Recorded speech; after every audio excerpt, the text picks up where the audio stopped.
Today's the day we're gonna plant our little baby flowers in containers, raised beds, and in the ground.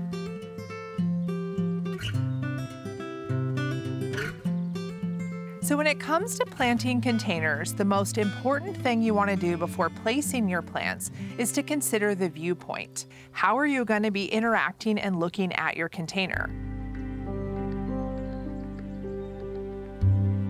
So for this container, we're going to be viewing it from the front. And so I'm going to be placing my tallest plants at the back and then working down.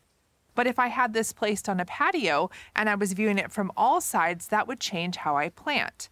So a one-sided container, I like to place my tallest plants at the back and then kind of stair step it down to my medium plants, shorter plants, and then if I have anything that's vining, let those tumble down the front and spill off. But if I was looking at this container from all sides, I would place my tallest plants in the center, then stair step down, and then again putting my vines down the side. So just depending on how you're going to be looking at your container will determine plant placement. So of the plants that I selected, cosmos are going to be my tallest flower. And I'm not going to plant these guys right away. I'm actually going to just lay everything out first, kind of see if I like it, and then I'll tuck them in the ground. So when it comes to plant placement, I like to space my plants about 9 inches apart. So I've measured my fingers, and between here and here is about 9 inches. And so I'm just going to use my hand. It's not going to be exact, but it's going to be close enough to just kind of measure out the distance between where my plants are going to be. Okay, and then my next one is celosia. And these guys are a little shorter than cosmos, so they're going to be my next layer down. You don't want to overcrowd it. You want it nice and full, but don't cram too many plants in here. Okay, and then marigolds are my next one, and these are on the shorter side, so I'm going to place them near the front. And then nasturtiums are the last flower that I'm going to add. And these guys are a really beautiful kind of vining variety. These guys are absolutely stunning. They're just going to spill over the edge and drip onto the ground. It's just going to look amazing. So now that I've got all my babies laid out, I know where I have my placement. It's all set. Now it's just time to plant. When it comes to planting, you can use tools to plant your plants, or you can just use your hands if your soil is loose enough. So since my container is filled with potting soil, I'm just going to use my fingers and make like a little pocket and tuck my baby plants in. And then I'm just going to be pressing the soil gently around them, not too hard. You don't want to cram them down in or be too rough, and you definitely don't want to like bury the stem. So what we're aiming for is to get the soil level even with the soil level of the little plant. So making a little pocket, snuggle, and press. So the last thing that I'm going to be planting are these nasturtiums. And when you have a larger pot like this, I just want to give them a little gentle squeeze along the edges. And rather than pulling the plant from the top, I just flip it upside down like that. So it's resting in my hand, give it a little tap, and then they just slip right out. Gonna look so good once these fill in.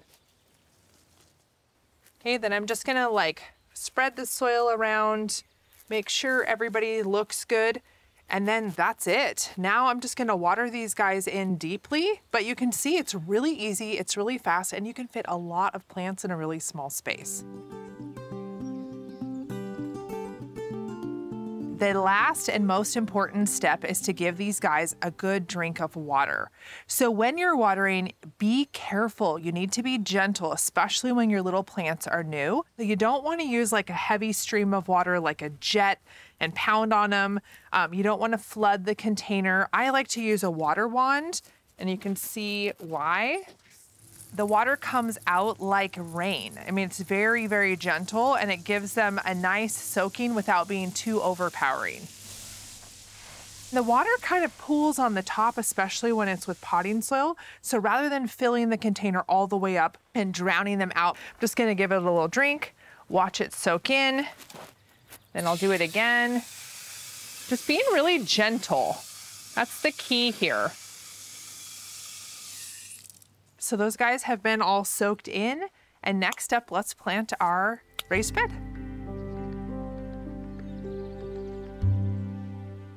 All right, now it is time to plant our raised bed.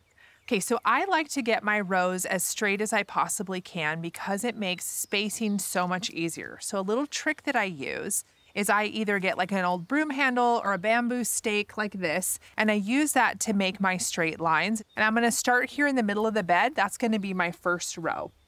I'm just gonna press it into the soil and work it back and forth. And I'm just making like a little shallow indent in the dirt. And I space our rows about 9 inches apart. And the reason that we do that, over the years, I have done a ton of experimenting with how close can I squeeze my plants together without impacting their blooming. Because I want my plants close together so that they shade out weeds, so there's nowhere for weeds to grow. I only want flowers in my bed. But I also don't want to get my plants too close together and then impact them negatively. So I've found that 9 inches is the perfect amount of space for their roots and the plant, but it doesn't leave any room for weeds. So my hands, when I measure from my thumb to my pinky, it's roughly 9 inches. So I'm just going to use that spacing from the middle of my row. It's about 9 inches to my next row.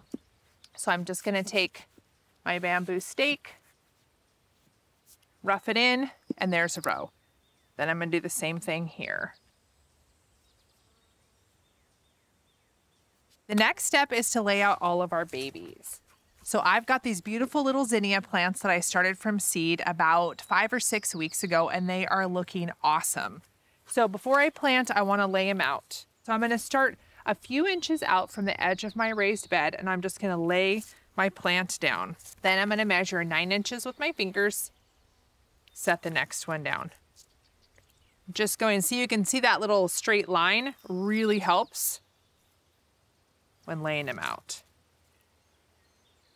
These look so good. All right, so now I've got my first row laid out. And then the next row, see, I've got these 2 plants here. I'm not gonna plant directly across from them, but I'm actually gonna alternate my next row. These are already separated by 9 inches. So now I'm just pretty much setting a plant in the middle. You can see it kind of makes a V shape. And that gives everybody enough room to spread out.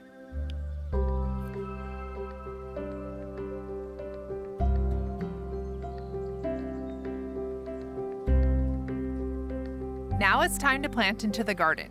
So I put my compost down, I spread my fertilizer, and I've incorporated all of that into the soil. So my planting bed is all happy and ready to plant.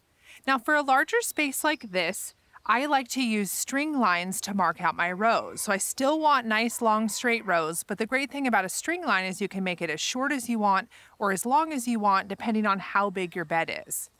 And when a larger bed like this, it can be a little tricky to space your plants using your hand. So I always use a planting stick. This is just, you can use a broom handle, you can use a piece of bamboo. I just have an old piece of PVC where I've marked off lines in advance that are 9 inches apart. So for this bed, I'm gonna put in 4 rows. I'm just gonna use my handy little stick. And I've pre-cut bamboo stakes to use to attach my string to. You can use any kind of wood that you've got, old metal stuff, just whatever you have laying around. You just wanna make sure that you really poke these into the ground, because once you tie string on them and pull tension, they're gonna wanna pop out of the ground.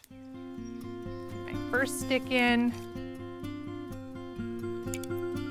Push it down in there.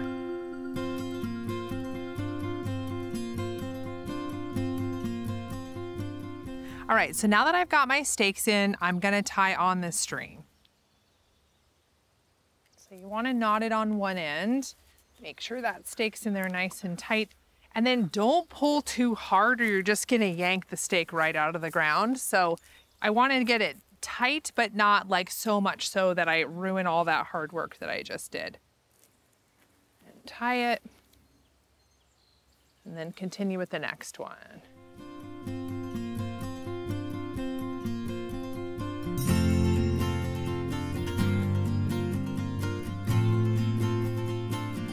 All right, now I've got my string lines in place, so all my rows are at the right distance apart. Everything's set for me to plant. I've got my handy dandy planting stick that's all measured out, and I've got my zinnias. So I'm gonna be using my butter knife to plant these guys. I just love this tool, and it's great for loosening your little plants out of the trays or just planting them in the ground, like I use it for both. Okay, so I've got my stick in place with my spacing pre-marked, and then I'm just taking my knife and I'm loosening the soil, nestling them down in. The nice thing about using a planting stick is that you don't have to preset out all of your plants. You can just work your way down the row and just move the stick as you go. It's a lot faster.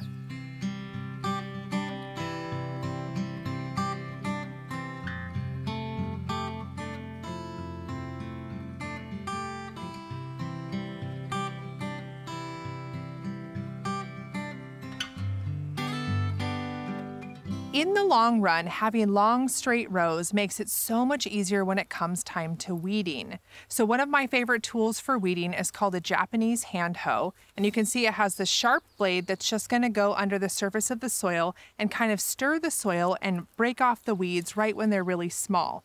But if my plants were a jumble in the bed, I would have to be like kind of navigating around all of these curving lines. But when I plant them in straight rows, the hand hoe fits right between them, and I can just go along and weed really quickly. So by putting in this extra work on the front end to get everything kind of tidy and organized, it's going to save me so much time in the long run when it comes to weeding. So after I get my plants in the ground, I always give them a really deep, good drink of water. It's easy to want to skip this step, especially if it's kind of cool and damp outside or you've just had some rain, but you never want to just plant them and leave them. Give them a nice deep drink.